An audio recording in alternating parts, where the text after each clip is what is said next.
नमस्कार दोस्तों, मैं हूं शौकत अली बंकापुर और आप देख रहे हैं इंडियन टीवी हवेली। आइए कर्नाटका के अंदर जहां पे धर्मस्थल होता है वहां पे एक बहुत बड़ी खबर आप सबके सामने एक निकल के आ रही है। वो ये है कि एक शख्स ने कई सारे लड़कियों को मैंने दफना दिया, कई सारे लड़कियों को मैं खुद अपने हाथों से अपने कंधे से ले जाके दफना दिया। तो उसका आज एक टेस्ट था। कल कहाँ उस आदमी ने SIT के सामने बताया था कि मैंने इस लड़की को यहाँ पे दफनाया, वहाँ पे एक लड़की को दफनाया, यहाँ पे एक लड़की को दफनाया। तो ऐसे ही करके 13-14 जगह उस आदमी ने बता दिया था कि मैंने इतनी जगह यहाँ पे लड़कियों को दफनाया। और भी बहुत सारे दफनाने वाले और भी बहुत सारे जगह हैं जो कि मैंने दफनाया, लेकिन कल के लिए उतना ही था जो कि 13 या 14 जगह पे उस इंसान ने बताया, निशान दिया गया कि मैंने यहाँ पे लड़की को दफनाया। तो उसको लेकर आज खुदाई शुरू की गई। कई सारे मजदूरों को लेकर खुदाई को शुरू किया गया और उसके साथ साथ मजदूरों से काम बहुत भारी होने की वजह से वहाँ पे एक JCB मंगाया, JCB के जरिए से खुदाई को शुरू किया। और पहला पॉइंट शाम तक पहला पॉइंट को खुदाई में लगे रहे। हर के सारे अधिकारी सारे लोग आ गए, वहाँ पे खुदाई शुरू की गई। शाम तक खुदाई करने के बाद मगर उस जगह पे पानी का दलदल ज़्यादा रहने की वजह से वहाँ पे कुछ पता नहीं चला कि यहाँ पे क्या था क्या नहीं, कुछ भी पता नहीं चला, क्योंकि वो बिल्कुल एक नदी के बाजू में था। वो जगह बिल्कुल नदी के बाजू में रहने की वजह से वहाँ पे उस जगह पे सक्सेस नहीं हो पाए कि ऐसा देखने में ऐसा सुनने में आया कि वहाँ पे कुछ भी नहीं मिला। तो कल से फिर दूसरे नंबर तीसरे नंबर ऐसे ही करके जिस आदमी ने जहाँ दिखाया वहाँ पे खुदाई तो शुरू हो जाएगी। और उसके साथ साथ हम दिखाते रहेंगे आपको कि वहाँ पे क्या होने वाला है, क्या हो रहा है। हर एक खबर हम आप सबको देखते हुए दिखाते हुए मौजूद रहेंगे। और उसके साथ साथ एक खबर ये भी आ रही है, और R अशोक साहब ने एक बहुत बड़ा खुला ऐलान किया। ऐलान क्या था? ಈಗ ಆಪಾದನೆ ಮಾಡ್ತಾ ಇರೋನು ಯಾರೋ ಒಬ್ಬ ಮುಸ್ಲಿಮು, ಇದಕ್ಕೆ ಫುಲ್ ಬ್ಯಾಕ್ ಗ್ರೌಂಡ್ ಕೇರಳ ಸರ್ಕಾರ, ಅವ್ರಿಗೇನ್ ಸಂಬಂಧ ಇದೆ? ಮುಖ್ಯಮಂತ್ರಿ ನೇತೃತ್ವದಲ್ಲಿ ಒಂದು ತನಿಖೆ ಮಾಡ್ಬಿಡ್ರಿ, ಅವರೇ ಹೆಡ್, ಅದಕ್ಕೆ ಅವರೇ ಚೀಫ್ ಮಾಡ್ಬಿಡಿ। ನಾವು ನಾರ್ಮಲಿ ಚೀಫ್ ಜಸ್ಟಿಸು ಹೈಕೋರ್ಟ್ ನ್ಯಾಯಮೂರ್ತಿ ಅಂತೀರಿ, ಇವರೇ ಮಾಡ್ಬಿಡ್ಲಿ। क्योंकि इन पॉलिटिकल वालों को जब तक हिंदू मुस्लिम नहीं करते तब तक उन लोगों को खाना हजम नहीं होता। तो उसने ये कहा कि कंप्लेंट देने वाला इंसान मुसलमान था। क्या बात है, क्या बात है। अरे वहाँ पे कंप्लेंट देने वाला खुद उसके नाम के साथ साथ उसका धर्म कौन सा वो भी बताते हुए सब अपने मौजूदा हालात पे अपना जो कुछ बयान था सब कुछ SIT के सामने बोल के अपना काम शुरू किया। मैंने यहाँ दफनाया। अब उसका जात कौन सा, उसका धर्म कौन सा, वो बताने के बावजूद भी कहते हैं कि वो मुसलमान था कंप्लेंट देने वाला। और कंप्लेंट देने वाला वो कौन मुसलमान है ये शायद उन्हीं को पता है, दूसरों को किसी को पता नहीं। चलिए एक पल के लिए मान लेते हैं कि वो कंप्लेंट देने वाला मुसलमान ही है।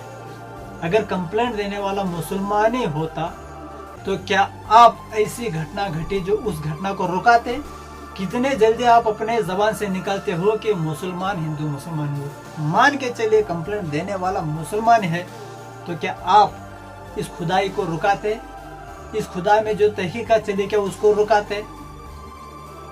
क्या उसको रुकाते कि ये कंप्लेंट देने वाला मुसलमान है, ये गलत है, क्या उसको रुकाते? क्यों जात भेद कर रहे हैं आप यहाँ पे? अगर आप खुद की बेटी होती उस जगह, या बहू होती या बीवी होती, तब भी आप ये कहते हैं कि कंप्लेंट देने वाला मुसलमान था, हमें उसकी कोई परवाह नहीं। तो थू है आप लोगों की जिंदगी के ऊपर। अरे यहाँ पे कई सारे मासूम लड़कियों की जान का सवाल है। मासूम लड़कियों का एप करके उनका मर्डर करके उनको सड़क पे फेंक दिया। और उस आदमी ने कूड़ा फेंकने वाली गाड़ी में उस लड़की को ला करके जंगल के किसी हिस्से में उन लड़कियों को दफनाया। ये लगातार 20 साल से कई सारे लड़कियों को दफनाने वाला वो आदमी बयान करके आज उस जगह दिखाने गया कि मैं यहाँ दफनाया। तो आप कहते हैं कंप्लेंट देने वाला मुसलमान? क्या आप इसी के लिए एक नेता बने? यही सुनने के लिए हिंदू मुस्लिम आपके मुंह से सुनने के लिए आपको क्या नेता बनाया गया? अरे जिस इंसान चाहे वो कितना भी बड़ा आदमी क्यों ना है, कैसा भी आदमी क्यों ना हो, गलत है तो गलत कहना अपने मुंह से सीखें। कम से कम जो इंसान गलत कर रहा है उसको गलत कहें। ऐसे ही चुपके कोई बात लाए, कोई बात मिलाए, कोई बात लाए, कोई बात उठा के फेंक दे। आप एक जिम्मेदार इंसान है तो आपकी जिम्मेदारी बनती है कि चाहे कितना भी बड़ा इंसान क्यों ना हो उसको सजा दिलवाना लाजिम जरूरी है। मगर आप ऐसा नहीं कर रहे, उसके अंदर उठ के ला रहे हैं पॉलिटिक्स, उसके अंदर ला रहे हैं हिंदू मुस्लिम। क्या है भाई, क्या है? अरे बहन बेटियों का इज्जत का सवाल, बहन बेटियों को रख करके उनको दफनाया गया, उनको ऐसे फेंक दिया गया। कई सारे लड़कियों को, अब जितने लड़कियों को यह आदमी दफनाया उन लोगों को बताया। जब ये आदमी वो ड्यूटी छोड़ के उन लोगों को डर के भाग के चला गया, दूसरे जगह अपना अता पता सब कुछ बंद करके चला गया, उसके बाद कितने लड़कियों का रेप हुआ, कितने लड़कियों का मर्डर हुआ। तो उन लोगों की नौबत, क्या उन लड़कियों को चील कौवे खा गए? क्या उन लड़कियों को बीच समंदर में फेंक दिया गया, नदी में फेंक दिया गया? क्या उन लड़कियों को जंगल के हवाले किया गया? ऐसे कई सारे, कितने सारे नहीं कर चुके वो लोग। ये आदमी खुद कहता है कि मैं कई सारे लड़कियों को मैं अपने हाथों से ले जाके, अपने कंधे पे ले जाके दफना दिया। तो पूरा देश परेशान है। विपक्ष के नायक जिनको मुखंड बनाया गया एक पक्ष का, वो अपनी अच्छी जबान से ये कहते हैं कि कंप्लेंट देने वाला मुसलमान था। शाबाशगी देना चाहिए आप लोगों को, शाबाशगी देना चाहिए आपकी नेतागिरी को, शाबाशगिरी देना चाहिए कि आपकी प्रेसिडेंट गिरी को। क्या नेता साहब, आप क्या साबित करके क्या देना चाह रहे हैं? क्या मुसलमान कंप्लेंट देगा तो क्या उसका कंप्लेंट एक्सेप्ट नहीं किया जाएगा? क्या मुसलमान अगर एक हिंदू लड़की की जान की भीख मांग रहा है तो क्या उसको इंसाफ नहीं देंगे यार?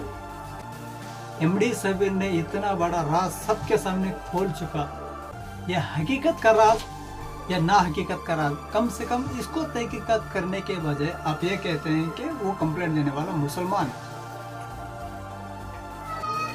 आइए फिर हम अगली बात, जो कि कल से फिर काम खुदाई का काम शुरू होने वाला है, कल से फिर हम आपको हर एक अपडेट देते रहेंगे। तब तक के लिए मिलते हैं। जय हिंद।